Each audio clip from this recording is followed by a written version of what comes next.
Production దగ్గర నుంచి కూడా కొంచెం చూసుకుని ట్రావెల్ చేసి ఒక జర్నీ చేసి, ఎందుకంటే ఇండస్ట్రీలో ఎస్టాబ్లిష్ అయ్యే వరకు ఆ చూసుకోవడం పక్క నుంచి నడిపించుకోవడం అన్నీ ఇంపార్టెంట్ కదా.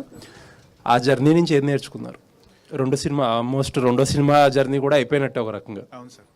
సార్ మనము from a hero perspective we have to be producers man and directors man sir. బేసిక్గా నాకు అది బాగా అర్థమైంది ఈ జర్నీలో. వాళ్ళకి మనం ఎంత కోఆపరేటివ్గా ఉండి వాళ్ళకి మనం ఎంత కాంప్లిమెంటరీగా ఉంటే సినిమా అంత బాగా వస్తుంది. అండ్ ఇంకోటి బాగా నేర్చుకుంది ఏంటంటే ప్రమోషన్స్. ప్రొడ్యూసర్స్ డైరెక్టర్స్ మూవీని ప్రొడ్యూస్ చేసి మనకి ఇవ్వగలుగుతారు, కానీ దాన్ని ప్రమోట్ చేయగలిగింది ట్రూగా యాక్టర్సే. సో లాస్ట్ 1 monthగా మ్యాక్సిమం ఎలా తీసుకెళ్ళాలి దీన్ని ఆడియన్స్లోకి పడ్డ కష్టం. సో నాకు అర్థమైంది ఏంటంటే సార్, మెయిన్ థింగ్ ప్రొడ్యూసర్ గారు డైరెక్టర్ గారు వాళ్ళ పెట్టే ఎఫర్ట్స్కి మనం ఎంత కోఆపరేటివ్గా ఉండి ఎంత కాంప్లిమెంటరీగా ఉంటేనే వాళ్ళకి బెస్ట్ ప్రోడక్ట్ వస్తుంది. వచ్చాక వాళ్ళ బేబీని తీసుకొచ్చి మన చేతిలో పెట్టాక దాన్ని మనం ఎంత ఆడియన్స్లోకి తీసుకెళ్తాము, ఎంత కష్టపడతాం దాన్ని తీసుకెళ్తానికి అనేది ఖచ్చితంగా ప్లస్ అవుతుంది మూవీకి ఎప్పటికైనా. అది తీసుకెళ్లకుండా మేము చేసాం మూవీ ఓకే ఇక్కడ వదిలేస్తాం అంటే కనుక మాత్రం మూవీ ఎంత మంచి తీసినా సరే ఆడియన్స్లోకి వెళ్ళదు sir. The promotion responsibility always lies on the actors. సరే, ఆ ప్రమోషన్స్లో మీరు ఎన్ని మార్కులు వేసుకుంటారు ఇప్పుడు దాకా? మీ టీమ్ ఎఫర్ట్ లేకపోతే ఎంతవరకు తీసుకెళ్ళగలిగామని అనుకుంటున్నారు? సరే, మార్కులు మీరే చెప్పాలి సార్. చూస్తూ ఉన్నారు మీరంతా ఇక్కడ ఉన్నారు, మీరు చెప్పాలి ఎంతవరకు తీసుకెళ్ళాము అనేది. అది నేను చెప్పలేను. నైస్ అండి. మధుర శ్రీధర్ గారు. సార్, ఇది డిఫరెంట్ టాపిక్. ఆబ్వియస్లీ పైరసీ గురించి ఇండస్ట్రీ అంతా బాగా డిస్కస్ చేసుకుంటుంది. ఎవరు అరెస్ట్ అయ్యారు, ఎవరు అరెస్ట్ అవ్వాలి, ఇంకా మీ హీరో చెప్పినట్టు ఇంకా అరెస్ట్ అవ్వాలి, అవన్నీ పక్కన పెడితే one concerning issue in the sense ఏంటంటే, ఈ డీసీపీఎల్ని హ్యాక్ చేసి ఆ కేడిఎంలో డీసీపీఎల్ని హ్యాక్ చేసి అక్కడి నుంచి కంటెంట్ తీస్తున్నారు అనేది ఇండస్ట్రీకి biggest shock and threat. Seriously. ఎందుకంటే ఆబ్వియస్లీ ఒక చిన్న ప్రొడ్యూసర్గా మీకు తెలుసు ఆ డీసీపీలు ఎంత ఛార్జ్ చేస్తాయి, ఎంత పెద్ద సినిమాల నుంచి చిన్న సినిమాల వరకు దానివల్ల ఎంత ఇబ్బంది పడుతున్నారు అనేది మీకు తెలుసు. అటువంటి సర్వర్స్ అసలు సెక్యూర్డ్గా లేవు, అసలు ప్రోటోకాల్స్, డేటా ప్రొటెక్షన్ ప్రోటోకాల్స్ ఏవి కూడా అంత వల్నరబుల్గా ఉన్నాయనేది ఎంత కన్సర్నింగ్ ఫ్యాక్టరీ వాళ్ళ ఇండస్ట్రీకి? సీరియస్ కన్సర్న్ అండి. యాక్చువల్ అంటే shocking actual the way he act అనేది, ఎలా హ్యాక్ చేశాడనేది. ఇంకా అంటే హ్యాకింగ్ అనేది అంటే నాట్ ఓన్లీ సినిమా ఇండస్ట్రీ కదండి, టోటల్ వరల్డ్లో పెద్ద పెద్ద సెక్యూర్డ్ ఇన్స్టిట్యూషన్స్నే హ్యాక్ చేస్తున్నారు జనాలు. సో దీని నుంచి నేర్చుకోవాలి క్విక్గా మనము. అంటే ప్రొటెక్షన్ ప్రోటోకాల్స్ డెఫినెట్లీ ఇంట్రడ్యూస్ చేయాలి, కొత్త ప్రాసెస్ తీసుకొని రావాలి. అంటే it's definitely A shocking and it's a learning to everyone. అంటే ఏదో మనం సినిమా తీస్తున్నాము, డీసీపీలు వెళ్తున్నాయి, రిలీజ్ అయిపోతుంది అని కాకుండా దీని వెనకాల ఇంత నడుస్తుంది అన్నది ఒక షాకింగ్ యాక్చువల్గా. So definitely we'll all learn from it. But ఇప్పుడు క్యూబ్ కానీ యూఎఫ్ఓ కానీ ఆల్మోస్ట్ మీకు తెలుసు ఒక రకమైన మోనోపలి, రెండు ప్లాట్ఫామ్స్ మధ్యలో ఈ డీసీపీలు అనేది మ్యాక్సిమం ఉంది. కొత్త ప్లాట్ఫామ్స్, కొత్త డీసీపీలు వచ్చినా సరే మేజర్గా ఎక్కువ మాట్లాడే పాయింట్ ఏంటంటే అక్కడ సెక్యూర్డ్గా ఉండదు డేటా, మా దగ్గర అయితే చాలా ఎక్కువ సెక్యూర్డ్గా ఉంటుందని చెప్పి మీకు సెల్ చేస్తున్నారనే విషయం మీకు తెలిసిందే. ఆబ్వియస్లీ ఇప్పుడు ఈ పెద్ద ప్లాట్ఫామ్స్ కూడా ఏ సెక్యూర్డ్ కాదు అనే పాయింట్ వస్తే ఇది ప్రొడ్యూసర్కి ఉన్న ఆల్మోస్ట్ అన్ని ప్రాబ్లమ్స్తో పాటు ఇది బిగ్గెస్ట్ ప్రాబ్లం కదా. వాళ్ళకి ఒక కన్సర్న్. ఇప్పుడు వాళ్ళు కావాలని ఏమి అంటే ప్రొడ్యూసర్స్కి ఇప్పుడు క్యూబ్ కానీ యూఎఫ్ఓ కానీ ఏదో మనం వీక్ సెక్యూరిటీ పెట్టుకుందామని ఆలోచన. It's alarming thing. వాళ్ళు కూడా ఇప్పుడు సెక్యూరిటీ రిలేటెడ్ డెఫినెట్లీ ప్రాసెస్లు తీసుకొస్తారు. It's a learning from that's what I said కదా. ఇప్పటి నుంచి అసలు ఏమేం జరిగినాయని చెప్పి ఒకవేళ ఈ దెబ్బ నుంచి మనము నేర్చుకోకపోతే problem, but I'm sure they are going to implement the good processes అని నేను నమ్ముతున్నా స్ట్రాంగ్గా. ఇప్పటివరకు జరిగిపోయింది, బట్ ఇప్పటి నుంచి మంచి ప్రాసెస్లు అడాప్ట్ చేస్తారు సెక్యూరిటీ ప్రాసెస్ అని నేను నమ్ముతున్నాను. Thank you. Sanjeev garu, hi అండి. ఈ మేల్ ఫెర్టిలిటీ గురించి టచ్ చేసిన పాయింట్ ఇది. బేసిక్గా ఇలాంటి సినిమాలు టచ్ చేసినప్పుడు ఇంకేదో ఎక్స్పెక్ట్ చేస్తారు కదా ఆడియన్స్ ముందు నుంచి టచ్ చేశారని, బట్ మీరు లైటర్ వేలో చెప్పడం జరిగింది, ఎంటర్టైన్మెంట్ లేయర్ ఎక్కువ వేసుకొని. సో ఎందుకు ముందు నుంచి ఈ ఫెర్టిలిటీ సెంటర్స్ మీద కానీ ఇంకొంచెం ఏదైనా చెప్పాలనుకున్నారా, లేదంటే ముందు నుంచి ఎంటర్టైన్మెంట్ వేసుకొని జస్ట్ లైటర్ వేలో చెప్పాలనుకుంటున్నారు? మేము అంటే ఫస్ట్ నుంచి కూడా దీని ఒక లవ్ స్టోరీ లానే ప్రొజెక్ట్ చేస్తూ వచ్చామండి. లవ్ స్టోరీ విత్ ఫ్యామిలీ ఎమోషన్సే అని. జస్ట్ కథా వస్తువు మాత్రమే ఈ ఫర్టిలిటీ ఇష్యూ తీసుకున్నాం. మేము ఎక్కడ ఇంటర్వ్యూలో చెప్పినా కూడా అదే చెప్పుకుంటూ వచ్చాం. సో ఇటువంటి ఇష్యూని ఎప్పుడైతే మనం సీరియస్గా చెప్తామో అది ఇందాక మన నాగేంద్ర గారు అన్నట్టు డాక్యూ దానిలోకి వెళ్ళిపోతుంది. సో మేము ఈ హ్యూమర్ని, ఎంటర్టైన్మెంట్ని, ఎమోషన్స్ని వీటన్నిటినీ కూడా మా స్క్రిప్ట్ దశ నుంచి ఇవన్నీ కూడా ఇంక్లూడ్ చేసాము. అది it's a plan. Yeah. Okay, Vikrant గారు 2 ఫిలిమ్స్ చేశారు మీరు హీరోగా, అండ్ ఈ 2 ఎక్స్పీరియన్స్తో ఏదో 3rd ఫిలిం కొంచెం పెద్దగానే ప్లాన్ చేస్తున్నారా నిన్న, ఏంటి అది ఎంతవరకు వచ్చింది, ఎలా ఉండబోతుంది 3rd ఫిలిం? సార్ అది పెద్ద సినిమాలాగా అనిపించే చిన్న సినిమా సార్. జస్ట్ ఒక కేస్ స్టడీ లాగా చేయాలి, మనం తక్కువ బడ్జెట్లో ఒక మంచి ప్రోడక్ట్ ఎలా తీసుకురావాలి అని చెప్పి ఒక యంగ్ టీమ్, ఎవరికి రెమ్యునరేషన్స్ లేవు, ఎవరికి శాలరీస్ లేవు, just out of movie love వచ్చారన్నమాట వాళ్ళు యాక్చువల్గా. సో వాళ్ళతో మేము ఇండిపెండెంట్గా, అంటే ఎలా అంటే సార్ మేము వెళ్ళిన లొకేషన్స్కి లైట్లు కూడా మేమే మోసుకుంటూ వెళ్తున్నాం. యాక్చువల్గా ఓన్లీ 4-5 ఉంటారు క్రూ అంతే, కానీ మీకు చూడడానికి తెరపైన మాత్రం it look like a big film. అది మా ప్రయత్నం అనమాట, చేస్తున్నాం యాక్చువల్గా. సో ఎవరైనా ఒకటే చెప్తున్నాం, you don't expect ₹1 out of this movie, just do this for the love of craft అని చెప్పి ఒక 2 ఏళ్ళగా జల్లెడ పట్టి ఇండస్ట్రీలో కొంచెం మంచి బెస్ట్ క్యాండిడేట్స్ని అందరినీ ఒక టీమ్ లాగా తీసి చేస్తున్న ఎఫర్ట్ సార్ అది బేసిక్. సో బడ్జెట్ అంతా మేకింగ్ మీద, విజువల్ ఎఫెక్ట్స్ మీద అంతే పెట్టబోతున్నారు. Sir, making and visual effects అంతే, ఇంకెవ్వరికి ఒక రెమ్యునరేషన్ లేదు, ఏం లేదు బేసిక్గా. అంతే, చిన్న క్రూ, చిన్న యూనిట్, 8 మంది 10 మంది అంతే మెజారిటీ టైం. బట్ మీకు తెర పైన మాత్రం it look like big movie, అది మా ఎఫర్ట్. ఏంటంటే జానర్ ఏంటి, ఎప్పుడు రిలీజ్ ఉండొచ్చు, ఎప్పుడు ప్లాన్ చేస్తారు? అదొక mythological socio fantasy movie sir. ఎప్పుడు రిలీజ్ అంటే it will take next year ఈ టైంకి షూట్ చేయొచ్చు సార్. మేము ఆల్రెడీ ఒక 20-30% షూట్ కంప్లీట్ చేసాం మేము. We're shooting for release around December, October next year. All the best అండి. Thank you so much sir. Chandini garu, yeah first hi.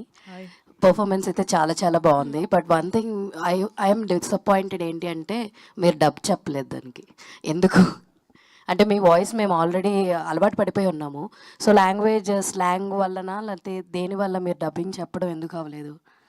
I think ఈ క్వశ్చన్కి మా డైరెక్టర్ ఆన్సర్ చేస్తే బెటర్ ఏమో. అంటే తనే ఒకసారి డబ్బింగ్ అంతా అయిపోయిన తర్వాత తను చూసుకున్నారు సినిమా, చూసుకొని తనకే ఎక్కడో అనిపించింది దీనికి అథెంటిక్ తెలంగాణ అమ్మాయి ఉంటేనే బెటర్ అండి అని చెప్పి తనే సజెస్ట్ చేశారు. సో అందుకని ఆ డిసిషన్ తీసుకున్నామండి. Thank you. కాన్సన్ట్రేషన్ స్లాంగ్ మీదకి వెళ్ళకూడదు, స్టోరీ మీద ఉండాలి అనే ఉద్దేశం. But somehow we fell that అరే చాందిని వాయిస్ కాదు కదా, మాకు అలవాటు అయిపోయిన మూల అరే కాదు కదా తనే వాయిస్ ఉండుంటే బాగుండని చాలా అనిపించింది నాకు కూడా అనిపించింది. But for the cinema all the very best అండి for the entire team. Sanjeev garu, so ఇది చూస్తే కనుక అంతా వరంగల్ అని చెప్పి చూపించారు, వరంగల్ బ్యాక్డ్రాప్లో తీశారు. అండ్ ఇంకొకటి అక్కడ హాస్పిటల్ కానీ బస్ స్టాండ్లో కానీ, సో అక్కడ రియల్గా తీసారా ఏంటి? వరంగల్ మీది వరంగల్ అనా? అక్కడ కాదండి, మా ప్రొడ్యూసర్ గారిది వరంగల్, శ్రీధర్ గారిది. ఆయన అక్కడ లొకేషన్స్ అన్నీ కూడా ఆయన దగ్గర ఉండి మాకు పర్మిషన్ ఇప్పించారు. ఆయన ఉన్నారు షూట్ జరిగేటప్పుడు కూడా. రియల్ వరంగల్ లొకేషన్స్లోనే, ఆ బస్ స్టాండ్ అవ్వచ్చు, హాస్పిటల్ అవ్వచ్చు, అన్ని రియల్ లొకేషన్స్లో చేసాం. బిగ్ థ్యాంక్స్ టు హిమ్ అండి. యా. శ్రీధర్ గారు, సో లాస్ట్ టైం నేను అడిగాను సినిమా రిలీజ్ అవ్వకముందే, సో దీంట్లో ఫెర్టిలిటీ ఇష్యూస్ చూపిస్తున్నారు, బాగుంది. బట్ దీనికన్నా చాలా హాస్పిటల్ చాలా బయటకు వచ్చినాయి, చాలా పెద్ద పెద్ద కేసెస్ బయటకు వచ్చినాయి అన్నప్పుడు యా డెఫినెట్గా ఇది సక్సెస్ అయితే నేను సెకండ్ పార్ట్ తీస్తానమ్మా అన్నారు. సేమ్ అదే వి విల్ రైట్ అండి. సంతాన ప్రత్రస్తు 2 అది ఉంటుంది. ఇంకా ఇన్ఫర్టిలిటీ సెంటర్స్ వెనకాల మోసాలు అవన్నేమో పార్ట్ 3 ఉంటుంది. పార్ట్ 3 కూడా sure. All the best. Thank you. Sanjeev garu, hi అండి. హాయ్. సో చాలా సెన్సిటివ్ పాయింట్ చెప్తున్నారు, ఎలా చెప్తారు అనేది అంతకుముందు అడిగినప్పుడు మీరు చెప్పారు. సో తీసుకున్న బౌండరీ ఏదైతే ఉందో అది దాటకుండా చేస్తామని. నిజంగా మీరు చెప్పిన పాయింట్, సెన్సిటివ్ పాయింట్ని చాలా క్లియర్గా, చాలా నీట్గా చెప్పారు. ఆల్ ది బెస్ట్ అండి and congratulations. Thank you so much. The credit goes to producers అండి. Yeah, thank you. Chandini garu, so the way you supporting Vikrant character కానీ, సో మీరు ఆ ఇన్వాల్వ్ అవ్వడం కానీ, అండ్ ఇప్పుడు మీరు చెప్పినట్లుగా డబ్బింగ్ ఏదైతే ఉందో సో అది సూట్ అవ్వలేదని తీసుకున్న డెసిషన్ కానీ, ఇవన్నీ కూడా చెప్తున్నాయి మీ క్యారెక్టర్ ఎంత బాగా అంటే ఆడియన్స్లోకి వెళ్ళింది అని. సో నిజంగానే చాలా బాగుంది అండ్ ఫ్యూచర్లో కూడా ఇలాంటి వెయిట్ ఉన్న క్యారెక్టర్స్ చేస్తారని కోరుకుంటూ కంగ్రాచులేషన్స్ అండి. థ్యాంక్ యూ, వస్తాయని కూడా కోరుకుంటున్నాను. ఫస్ట్ టీం మొత్తానికి కంగ్రాట్స్ సార్. సో అంటే చిన్న సినిమా పెద్ద సినిమా లేదు, కంటెంట్ ఉంటే మంచి సినిమాని ఎవరు ఆపలేరు అనేది మళ్ళీ ఆడియన్స్ ప్రూవ్ చేశారు. And your cinema also proved it. And నాకు అయితే ఓన్లీ మురళీధర్ గారిని ఒక క్వశ్చన్, సార్ కంప్లీట్గా అంటే ఇప్పటిదాకా మీరు చేసిన క్యారెక్టర్స్ అన్నీ లౌడ్ ఉంటాయి, గట్టిగా మాట్లాడేవి, మీ వాయిస్కి ఆ బేస్కి ఎక్కువ లౌడ్ క్యారెక్టర్స్ ఉంటాయి. ఇందులో చాలా settled performance and complete movie అంతా కూడా ఇన్షర్ట్ చేసుకుని పడుకునేటప్పుడు కూడా. సో క్యారెక్టర్ గురించి చెప్పాలంటే ఏం చెప్తారు సార్? సార్ ఇది ఒక రిటైర్డ్ హెడ్ మాస్టర్ సార్, కాబట్టి అతను డిసిప్లిన్డ్గా పెరిగాడు. తనకు భార్య లేదు, ఉన్న ఒకే ఒక్క కూతురు. ఆ అమ్మాయిని చాలా గారాభంగా చూసుకుంటూ అమ్మాయి భవిష్యత్తును దృష్టిలో పెట్టుకొని ఒక చక్కటి భవిష్యత్తును ఆమె కల్పించాలనేటువంటి ఒక దృఢ నిశ్చయంతో ఉన్నటువంటి head master, retired head master. Director గారు నాకు సబ్జెక్ట్ చెప్పినప్పుడు, ఈ యొక్క క్యారెక్టర్ యొక్క నేచర్ చెప్పినప్పుడు, దాంట్లో ఉన్నటువంటి ప్రేమ, భావోద్వేగాలు ఇవన్నీ కూడా నాకు ఒక మంచి పాత్ర చేయబోతున్నాను, నాకు ఒక మంచి వేషం దొరికింది అనేటువంటి సంతృప్తి నాకు కలిగింది. చెప్పిన వెంటనే కలిగింది. దానికి తగ్గట్టుగా నన్ను మలుచుకున్నాను, శాయశక్తుల ప్రయత్నం చేశాను. అదే మీరు చూశారు.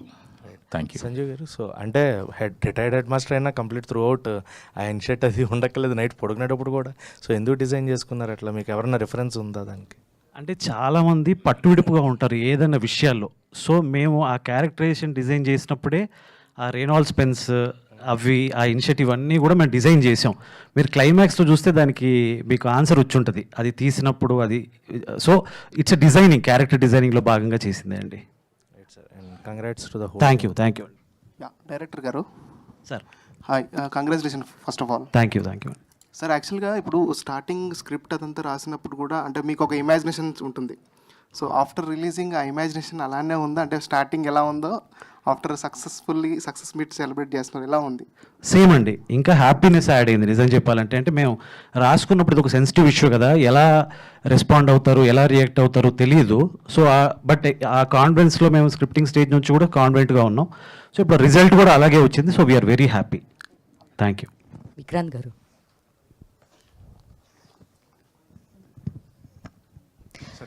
మురళీధర్ గారు, మీది కాన్వర్జేషన్లో నేను బాగా కనెక్ట్ అయ్యాను ఒక పాయింట్లో. 500 నుంచి శాలరీ 50,000 వరకు నేను వచ్చాను పాయింట్ చాలా కనెక్ట్ అయింది. అండ్ సో మీరు కూడా చెప్పారు ఇవంతా కామన్, ఇట్లంతా మేము దాచుకోవడానికి కాదని. సో మీరు ఆ సీన్ చేసేటప్పుడు ఎట్లా కనెక్ట్ అయ్యారు? నేను యాక్చువల్లీ బాగా రిలేట్ అవుతాను. నాది సాఫ్ట్వేర్ బ్యాక్గ్రౌండ్. సో ఖచ్చితంగా మాకు అంటే గవర్నమెంట్ ఎంప్లాయీస్ కలిసి స్టార్టింగ్ శాలరీస్ కొంచెం ఎక్కువ ఉంటాయి. సో వాళ్ళ conservative way of saving and మా కన్జర్వేటివ్ వే ఆఫ్ థింకింగ్ అనేది మ్యాచ్ అవుతుంది, మా వే ఆఫ్ థింకింగ్ అనేది. సో ఫస్ట్ టైం ఆ డైలాగ్ షీట్ నేను చదివినప్పుడే అది రియలీ హ్యాపీ. అంటే సాఫ్ట్వేర్ ఇంజనీర్స్ అందరినీ సపోర్ట్ చేస్తూ ఒక చిన్న మోనోలాగ్ అదంతా. ఎందుకంటే coming from software background I know how important software job sir. మన వరల్డ్ రన్ అవుతుందంటే సాఫ్ట్వేర్ మీదే. సో అలాంటిది ఒక పర్సన్ వచ్చి మీ జాబ్లు ఏంటి, టైపింగ్ ఉద్యోగాలు అనగానే దానికి మనం ఇచ్చే రెస్పాన్స్, అది I really love that scene. Actually that's a scene that's very dear to me. Sanjeev garu and Sridhar గారు, సో ఇద్దరికి సార్. సారీ, మీ ప్రశ్న నాకు బాగా నచ్చింది మేడం. కారణం ఏంటంటే ఇది నా వ్యక్తిగత జీవితానికి కూడా సంబంధించినటువంటి ప్రశ్న. మీకు తెలుసు నేను ఎలక్ట్రిసిటీ బోర్డులో పనిచేసి రిటైర్ అయ్యానని. నా మొట్టమొదటి జీతం 813 రూపాయలు పర్ మంత్. నేను రిటైర్ అయినప్పుడు 65,000 రూపాయలు. 27 సంవత్సరాల 2 నెలల 16 రోజులు పనిచేశాను నేను. దాని ఫలితం నాకు అది నాకు ఈ డైలాగు చెప్తున్నప్పుడు నా స్వయంగా నేను అనుభవించినటువంటి ఆ సాధక బాధకాలు, ఆ కష్ట సుఖాలు కూడా నాకు గుర్తొచ్చినాయి. దానికి ఆయన ఇచ్చిన జవాబు కూడా నాకు నచ్చింది. ఎందుకంటే నా కాలంలో నేను చేసిన పీరియడ్ వేరు, నేను చేసినటువంటి పరిస్థితి వేరు. ఇప్పుడున్నటువంటి సాఫ్ట్వేర్ ఉద్యోగాలు, వాళ్ళ యొక్క జీవన విధానం కూడా వేరు కదా. ఇది నా జీవితానికి, నిజ జీవితానికి సంబంధించినటువంటి ఒక అంశంలాగా అనిపించింది. Thank you for questioning that. Vikrant గారు హాయ్ అండి. హాయ్ అండి. విక్రాంత్ గారు, చాందిని గారు, మీ ఇద్దరికి ఒకే క్వశ్చన్. ఈ మూవీ తర్వాత మీకు వచ్చిన ది బెస్ట్ కాంప్లిమెంట్ ఏంటి, ఎవరి నుంచి వచ్చింది? నాకు ఆల్మోస్ట్ ఒక ఇండస్ట్రీలోంచి ఒక 6 to 10 పీపుల్ పెట్టారండి, producers, directors. Vikrant, you have improved as an actor, చాలా బాగా చేసావు క్యారెక్టర్లో. ఆ కాంప్లిమెంట్ అంటే కమింగ్ ఫర్ అన్ యాక్టర్, నువ్వు బాగా యాక్ట్ చేసావు అనేది that's the best compliment I can have, especially where I'm coming from. So that is the best compliment I have received అండి. చాందిని గారు సేమ్ క్వశ్చన్. నాకు వచ్చే చాలా మంచి కాంప్లిమెంట్స్ వచ్చాయి. అన్నిటికన్నా మంచిదంటే గ్రేస్ గురించి, యాక్టింగ్ గురించి మంచి ఫీడ్బ్యాక్ వచ్చింది. నాకు అది ఎందుకు ఇంపార్టెంట్ అంటే నా లాంటి artist, especially as a Telugu actor, ప్రతి సినిమాతో నేను ప్రూవ్ చేసుకోవాలి. కొంతమందికి 1-2 సినిమాలు ప్రూవ్ చేసుకుంటే చాలు. నాకు అలా ఎప్పుడూ జరగలేదు. నా మొదటి సినిమా నుంచి ఇప్పటి వరకు ప్రతి సినిమా నాకు పోరాటమే. ఒక్క సినిమాలో తగ్గినా సరే మళ్ళీ నా మొహం ఎవరు చూడరు. సో ప్రతి సినిమాతో ప్రూవ్ చేసుకుంటూ రావాలి, ప్రతి సినిమాతోని నిలబెట్టుకుంటూ రావాలి. సో నా కెరియర్లోని బెస్ట్ లుక్ అన్నారు, చూడటానికి కూడా ద బెస్ట్ లుక్ అని. So through the years even though లేటెస్ట్గా వచ్చి ఇప్పుడు లుక్స్ వైజ్ ఇంకా బెటర్, అన్నిటికంటే బెటర్ లుక్ ఉందన్నది definitely an added advantage as a female artist. Second, ఆ గ్రేస్ యాక్టింగ్ నుంచి మంచి కాంప్లిమెంట్స్ వచ్చాయి. So very grateful for that. Sridhar sir, so congratulations, చాలా మంచి రెస్పాన్స్ వస్తుంది. Thank you. సో అంటే 3.35 వినబడుతుందా? వినిపిస్తుంది sir. 3.53 crores till last week వరకు, like last week first weekend. Yeah. So అంటే 3 days, Friday, Saturday, Sunday. So Monday ఎలా ఉంది సార్ ఫుట్ ఫాల్స్ అనేవి? జనరల్గా ఎంత పెద్ద సినిమాకైనా, ఎంత సక్సెస్ఫుల్ సినిమాకైనా మండే ఫుట్ ఫాల్స్ తక్కువ ఉంటాయి. ఫ్రైడే, సాటర్డే, సండే ఎక్కువ ఉంటాయి, మండే తక్కువ ఉంటాయి. మళ్ళీ ఫ్రైడే, సాటర్డే, సండే మళ్ళీ స్టార్ట్ అవుతాయి అనమాట. కొంచెం ఫుట్ ఫాల్స్ తగ్గినాయి, బట్ వెరీ గుడ్. అంటే మండే స్టాండర్డ్స్కి we're up to the mark. Yeah. So what kind of numbers you are expecting from? టోటల్గా I think we're expecting around 6.5 crores gross అండి. ఒక చిన్న సినిమా చాలా పెద్ద నంబర్ అది actually. Yeah. By next weekend, next Sunday కల్లా ఆ number touch అవుతాం, 6.5 అలా. All the best sir. Thank you so much. One last question అండి, సాఫ్ట్వేర్ పీపుల్ వాళ్ళ మీదే కదా మేజర్ ఫిల్మ్ ఇదంతా. సో బయట టాపిక్స్ కూడా జరుగుతున్నాయి కదా, సాఫ్ట్వేర్ అబ్బాయికి పిల్లని ఇవ్వాలా లేదా ఇలా జరుగుతూ ఉంటాయి. కాబట్టి మీ సినిమా చూసిన తర్వాత సాఫ్ట్వేర్ పీపుల్ వాళ్ళ ఫీడ్బ్యాక్ ఏమన్నా తీసుకున్నారు? సో బేసికలీ అండి, సాఫ్ట్వేర్లో ఉన్నటువంటి యూస్ కానివ్వండి, ఇక్కడ కానివ్వండి, మంచి రెస్పాన్స్ ఉందండి. రివ్యూస్ చూస్తే మీరు బాగా నవ్వుతూ చాలా బాగుంది. మేము బయట తీసుకున్నటువంటి బైట్స్ కూడా సాఫ్ట్వేర్కి చాలా బాగా కనెక్ట్ అయింది. అదేవిధంగా కామన్ పబ్లిక్ కూడా, ఎందుకంటే కొంచెము హాస్యభరితంగా ఫ్యామిలీ ఎంటర్టైనర్గా తీయడం వల్ల, రైట్, అన్ని ఏజ్ గ్రూప్స్కి కూడా ఎలాంటి అశ్లీలత లేక చేయడం వల్ల బాగా కనెక్ట్ అయింది మూవీ. సో మా పార్ట్నర్ శ్రీధర్ కూడా దాని మీద ఒక మాట చెప్తారు. బేసికలీ అంటే సాఫ్ట్వేర్ అనే పర్టికులర్గా మేము పాయింట్అవుట్ చేయలేదు, టు బి వెరీ హానెస్ట్. అంటే ఇప్పుడు వర్కింగ్ క్లాస్, బేసికలీ ఇప్పుడున్న యంగ్ జనరేషన్లో వర్కింగ్ క్లాస్ మన లైఫ్ స్టైల్ ఇష్యూస్ వల్ల ఇవన్నీ ప్రాబ్లమ్స్ వస్తున్నాయి అనేది. So it applies to every one. In fact పిచ్చి లైఫ్ స్టైల్ ఆల్మోస్ట్ జంక్ తింటున్నాం, సిగరెట్లు తాగుతున్నాం, మందు తాగుతున్నారు. ఇవన్నీ తాగిన తర్వాత హెల్త్ ఎలా ఉంటుంది చెప్పండి? సో చంద్రబాబు నాయుడు గారు ప్రతి ప్రసంగంలో అదే చెప్తున్నారు కదా, లైఫ్ స్టైల్ అని. ఆయన ఎప్పుడు ప్రమోట్ చేస్తున్నారు యాక్చువల్గా. ఏంటి, సంతానం ఎక్కువ కనండి, మన భారతదేశం యంగ్ ఇండియా ఉండాలి, ఎక్కువ మందిని కనండి అని ప్రమోట్ చేస్తున్నారు. దాంట్లో భాగంగా డెరైవ్డ్ స్టేట్మెంట్ ఏంటి అంటే గుడ్ హెల్త్, అంటే లైఫ్ స్టైల్ కరెక్ట్గా ఉండాలి, హెల్త్ కాపాడు. ఒక చీఫ్ మినిస్టర్గా తన ఆల్మోస్ట్ ప్రతి ప్రసంగంలో హీఈస్ మెన్షనింగ్ అబౌట్ హెల్త్ అనమాట. సో సంతాన ప్రాప్తిరస్తు మూవీ కూడా core point derivative of what he says actually, to be very honest. So derivative complete, అంటే బాటమ్ లైన్ చూస్తే హ్యావ్ గుడ్ లైఫ్ స్టైల్ అంతే. So it solves everything. Vikrant గారు, congratulations sir. ఏమీ అడగడానికి కూడా లేదు. All the best. అండ్ ఇట్లానే మంచి ఫిల్మ్స్ చేయాలని కోరుకుంటున్నాను. ఖచ్చితంగా sir. Only rooted, grounded, honest films. ఏదైనా సరే, ఏ సినిమా చేసినా ఫ్యూచర్లో కష్టంగా అనిపిస్తుంది, అలా చేస్తాం అంతే. ఫిక్స్ అయిపోయాం. థ్యాంక్ యూ అండి, థ్యాంక్ యూ వెరీ మచ్. మరోసారి సంతాన ప్రాప్తిరస్తు టీం అందరికీ. అంటే మీరు ఇందాక అంటున్నారు కదా సండే దాకా చూస్తున్నాము మోస్ట్ ప్రాబబ్లీ అని చెప్పేసి. సో మీ స్నేహగీతం సినిమా టైంలో there was 4 weeks run, 4 to 6 weeks run. Hello 6 weeks మంచి హౌస్ఫుల్ అట్లా. సో ఇప్పుడు ఆ లాంజిటీ అనేది తగ్గిపోతుంది. అవును. So what can be done for the betterment of small concept films? అంటే మీరు ఒక గిల్డ్లో కూడా ఉన్నారు కాబట్టి, చిన్న ఒక మిడ్ రేంజ్ ప్రొడ్యూసర్స్ అందరూ కూడా. అంటే మారిపోయింది, అంటే బిజినెసే మారిపోయింది. When we're doing agreements with the digital, 30th డేకి ఓటీటీలో పెట్టమని మనమే చెప్పేస్తున్నాము. So maximum 4 weeks, super hit అవుతే 4 weeks ఉంటుంది. అదర్వైజ్ 2 weeks అండి. అంటే అట్ ద సేమ్ టైం మనకు థియేట్రికల్ రెవెన్యూతో పాటు అటు ఓటీటీ రెవెన్యూ కూడా ఎక్కువ అయింది కదా. So it's a combination of OTT revenue and theatrical revenue. So అంటే బిజినెస్లో వచ్చిన మార్పు దీన్ని ఏం చేయలేము అంతే. కానీ ఈ 2 వీక్స్ ఎలా గట్టిగా నడిపించుకోవాలి, ఈ 4 వీక్స్ అంటే ఫస్ట్ 30 days ఎలా నడిపించుకోవాలి అనే దాని మీద మనం ఫోకస్ చేయాలి యాక్చువల్లీ. బట్ 30 days స్కోప్ కూడా ఉండట్లేదు, ఎందుకంటే బ్యాక్ టు బ్యాక్ రిలీజెస్ ఉంటాయి. అవునవును. ఇప్పుడు ఫర్ ఎగ్జాంపుల్ ఇప్పుడు చాలా సినిమాలు ఈవెన్ ఓటీటీలో చిన్న సినిమాలు ఈ మధ్య చాలా సినిమాలు కూడా ఓటీటీలో వచ్చినా కూడా కొన్ని షోలు థియేటర్లో రన్ అవుతా ఉన్నాయి యాక్చువల్గా.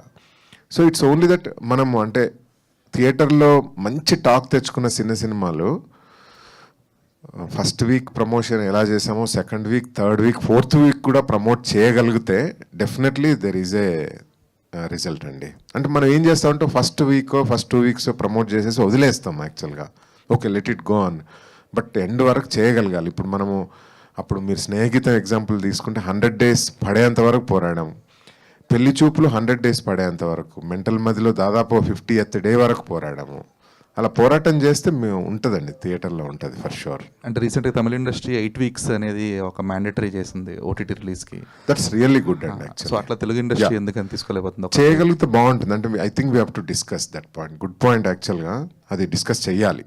మనం 8 weeks చేయగలిగితే మాత్రం చాలా బాగుంటుంది. Yeah, thank you Dheeraj. Thank you very much. మరోసారి సంతాన ప్రాప్తిరస్తు టీమ్కి biggest congratulations. Thank you so much. ఇక్కడికి వచ్చిన మీడియా, మిగిలిన కాస్ట్ అండ్ క్రూ అందరికీ